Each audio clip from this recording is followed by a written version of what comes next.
Na blind item ang isang big star na pipirma sa ABS-CBN. Ang nakasulat lang na clue ay pagkatapos ng mahabang panahon, isang malaking bituin ang pipirma sa ABS-CBN, abangan. Hindi sinabi sa clue kung babae o lalaki bang big star na ito.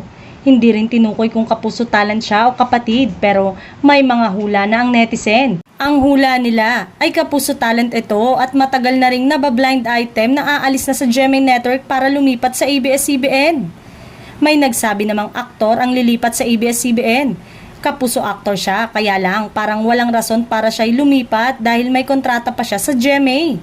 Payo ng netizen sa mga nanguhula, hintay na lang na pumirma ng kontrata sa ABS-CBN ng nabablind item at doon malalaman kung tama sila.